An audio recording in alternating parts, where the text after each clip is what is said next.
일생을 독립운동에 투신했던 이회영의 형제와 가족들은 다섯째 이시영을 제외하고는 굶어 죽거나 병사하는 등 비참한 처우를 맞았다.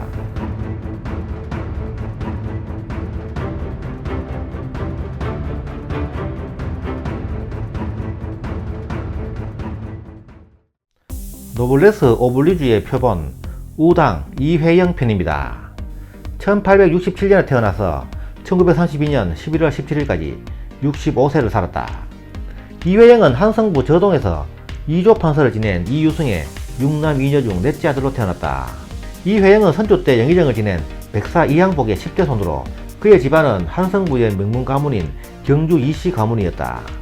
이회영의 집안은 이항복 때부터 시작해 8대에 걸쳐 판서 이상을 배출한 조선의 명문가였다.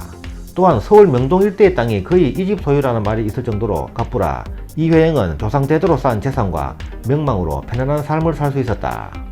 이회영은 위로는 세 형인 건영, 석영, 철영이 있었고 아래로는 동생인 시영, 호영, 그리고 여동생 2명이 있었다. 대한민국 초대 부통령을 지낸 이시영은 바로 밑에 동생이었다.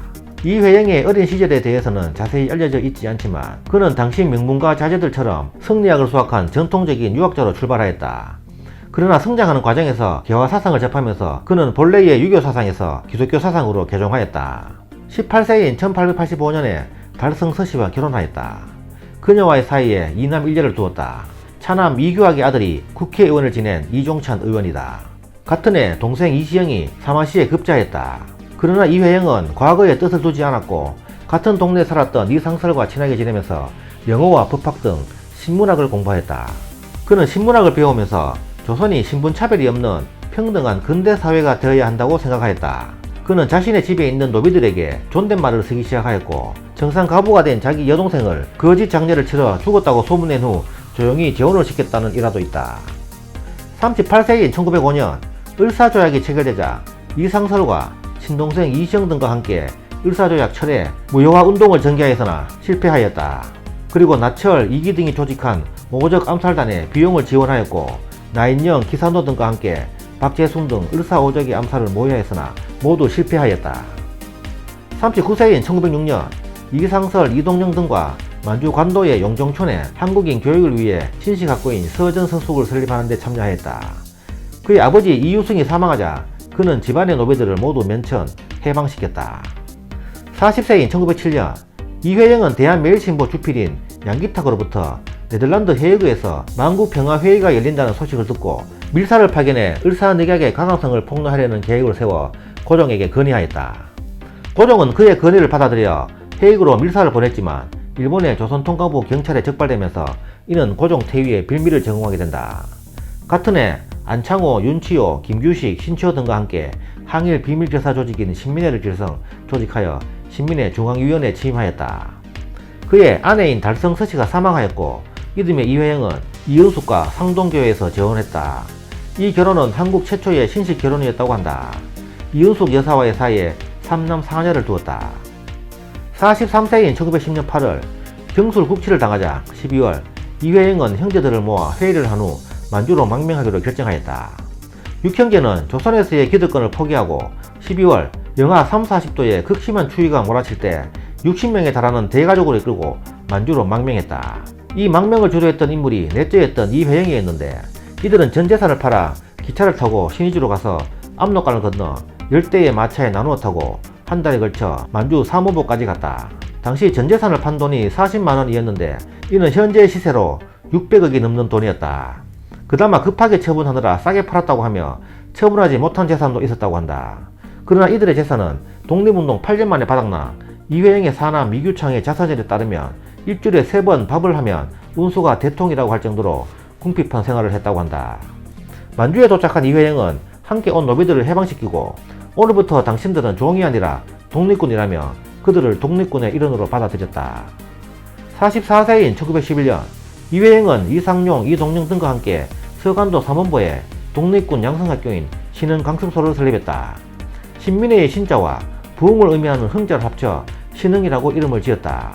신흥강습소는 1919년 3.1운동 이후 신흥무관학교로 이름을 변경하였는데 이 학교를 졸업한 학생이 3,500명쯤 되었고 이들은 훗날 청산리 대첩 등 독립군으로 크게 활약하였다.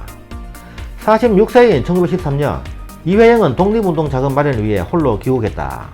이때부터 다시 중국으로 돌아가는 1919년까지 6년간 그의 행적은 잘 알려져 있지 않으나 국내 주요 인사들과 비밀 활동을 전개했던 것으로 추정된다. 50세인 1917년 둘째 아들 이규학이 고종의 조카와 혼례를 올렸다. 이회영은 이때 고종을 만나면서 고종의 중국 망명을 시도하였다. 고종도 동의했고 베이징의 동생 이시영이 고종이 살 곳도 마련하였지만 1919년 1월 고종이 갑자기 승하하는 바람에 망명 계획은 실패로 돌아갔다. 52세인 1919년 4월 11일 상하이에서 열린 대한민국 임시의정원 회의에 동생 이시영과 함께 의원으로 참가했다. 그는 임시정부 내 지휘권을 놓고 분쟁이 일어날 것이라는 생각에 임시정부 수립에 반대하는 입장이었는데 그의 예상대로 이미 독립운동단체 사이에 내군과 조직 간의 알력이 심화되고 있었다.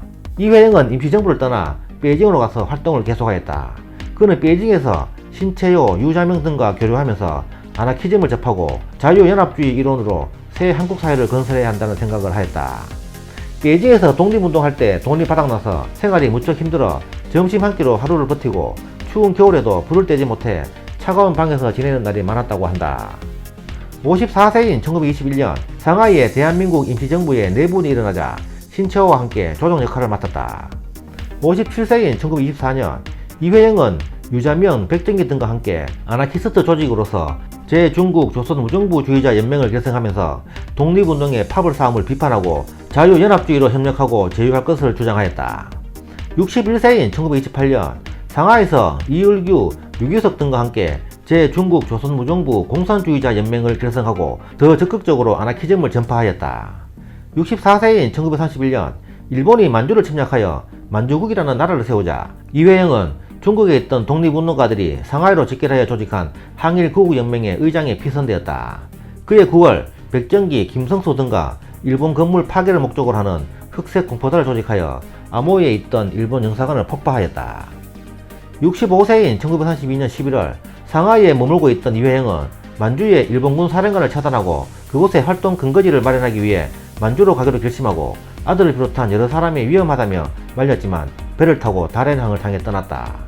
그러나 이회영은 항구에 도착하자마자 조선인 밀정을 통해 미리 알고 있던 일본 경찰에 의해 체포되었다.